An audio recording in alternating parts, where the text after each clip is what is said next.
হাওড়ায় তোলাবাজির অভিযোগে গ্রেপ্তার প্রাক্তন তৃণমূল কাউন্সিলর শৈলেশ রায়।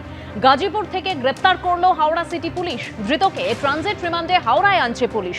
আগেও গ্রেপ্তার হয়েছিলেন শৈলেশ রায়। খুনের মামলায় গ্রেপ্তারের পর জেলে ছিলেন, পরে ছাড়া পান। ইসলামপুরে এসটিএফ এর হাতে আটক তৃণমূল নেতার ভাই। পাক চর সন্দেহে শফিকুল ইসলামের গ্রেপ্তারের সূত্রে এই অভিযান। বেঙ্গল এসটিএফ এর হাতে আটক তৃণমূল নেতা জাকির হোসেনের ভাই। আটক তৃণমূলের প্রাক্তন ব্লক সভাপতির ভাই ফজলে রব্বি। ইসলামপুর থানায় জিজ্ঞাসাবাদ এসটিএফ এর। 3 দিনের সফরে রাজ্যে কেন্দ্রীয় স্বরাষ্ট্রমন্ত্রী অমিত শাহ। কাল শিলিগুড়িতে সীমান্ত সুরক্ষা সংক্রান্ত বিভিন্ন প্রকল্পের শিলান্যাস করার কথা রয়েছে তাঁর। আর কি কর্মসূচি রয়েছে কেন্দ্রীয় স্বরাষ্ট্রমন্ত্রীর, আমরা জানবো আমাদের প্রতিনিধি শিবাশিস মৌলিকের কাছ থেকে। শিবাশিস, 3 দিনের সফরে রাজ্যে এলেন কেন্দ্রীয় স্বরাষ্ট্রমন্ত্রী অমিত শাহ। আজ সন্ধ্যা 6:30 নাগাদ বাগডোগরা বিমানবন্দরে তিনি তার বিমান অবতরণ করে এবং সেখানে তাকে স্বাগত জানান মুখ্যমন্ত্রী শুভেন্দু অধিকারী। এরপর শিলিগুড়িতে তিনি রাত্রিবাস করছেন মেফেয়ারে এবং আগামীকাল এসএসবি ফ্রন্টিয়ারের হেডকোয়ার্টারে যাবেন কেন্দ্রীয় স্বরাষ্ট্রমন্ত্রী। আজ রাতে কলকাতা ফিরে গেলেও আগামীকাল অমিত শাহের সফরের জন্য ফের একবার শিলিগুড়ি আসছেন মুখ্যমন্ত্রী শুভেন্দু অধিকারী। তিনি সারাদিন অমিত শাহের সঙ্গে থাকবেন। এসএসবি ফ্রন্টিয়ারের হেডকোয়ার্টারে একাধিক সীমান্ত সুরক্ষা সংক্রান্ত প্রকল্পের শিলান্যাস করবেন অমিত শাহ। পাশাপাশি এসএসবি জওয়ানদের সঙ্গে মধ্যাহ্নভোজ সারবেন কেন্দ্রীয় স্বরাষ্ট্রমন্ত্রী। এরপর সেখানে সীমান্ত সুরক্ষা সংক্রান্ত একটি বৈঠক রয়েছে। কাওয়াখালী মাঠে একটি ন্যায় সংহিতা সংক্রান্ত প্রদর্শনীর উদ্বোধন করবেন আনুমানিক বিকেল 3টে নাগাদ কেন্দ্রীয় স্বরাষ্ট্রমন্ত্রী অমিত শাহ। এরপর কাওয়াখালী মাঠেই একটি জনসভা করবেন তিনি। শুক্রবার বিকেলে হোটেল মেফেয়ারে 2টি সাংগঠনিক বৈঠক রয়েছে কেন্দ্রীয় স্বরাষ্ট্রমন্ত্রী অমিত শাহের।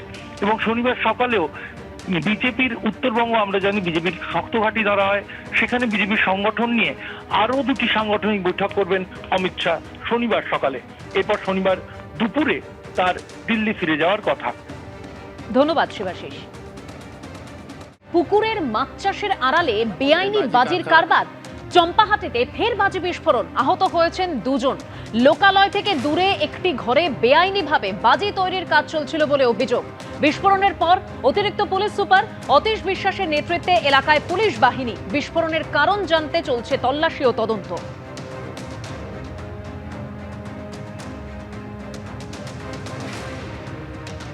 এখান থেকে কারখানাগুলো আস্তে আস্তে এই পিয়ালিতে আমাদের এই গ্রামে চলে আসছে। আজকে দেখুন এই চারিদিকে ঘর বাড়ি, এইভাবে এই বাচ্চা কাচ্চা নিয়ে অসহায় মানুষরা কিভাবে বাস করবে। চারিদিকে ঘর বাড়ি এবং এইটা একটি বাগান করে এখানে বাজি কারখানা শুরু করেছিল।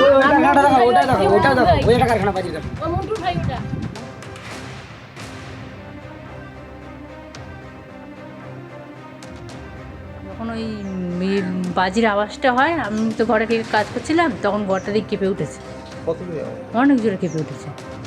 আর আগুন ছিটকে জোরে দিকে পড়ছিল। তোমার বাস্ট করলো, তখন তো এদিকে আগুনটা ছিটকে পড়েছে। ওখানে জানতাম ফিশারি করেছিল, ওখানে মাছ ইয়ে করবো বলে। আর এবারে জানতে পারছে বাজি ওরা ইয়ে করছে। বোম যেমন অনেকদিন বাজি তো বাজি ওই বাজি তো একদম ধোয়া হয়ে আগুনেই উঠছে। আর ছাইগুলো সব আমাদের ঘরের দিকে আগুনের এরকম এগুলো সব চলেছে আমাদের ঘরের দিকে। বেরোয় দেখি কি পুরো মানে কলা গাছটা সব ধরে গেছে, পুরো আগুন। করমচা বাগানটা এখন পুরো আগুন ধরে গেছে। আমি জানতাম না, ওরা বলতো আমরা মাছের ব্যবসা করি, করমচা বাগান মাছের ব্যবসা করি, কলা বাগান। 2 জন ইনজিওর্ড আছে, তাদের মধ্যে একজন লেডি আছে যে সম্ভবত যে ইলিগাল কারখানাটা চালাচ্ছিল ওনার ফ্যামিলি মেম্বার আছে। পুলিশ এবং আমাদের ফায়ার ব্রিগেড এখানে আছে, লোকাল লোকের সহযোগিতাতে তাদেরকে দ্রুত চিকিৎসার জন্য পাঠানো হয়েছে। একদম আইসোলেটেড জায়গায় কলা গাছের বাগান আছে, তার মাঝখানে আছে। ইভেন এলাকাবাসীরও বক্তব্য যে তারাই জানতো না যে ওখানে বাজি কারখানা করছে। এবিপি আনন্দ, এগিয়ে থাকে, এগিয়ে রাখে।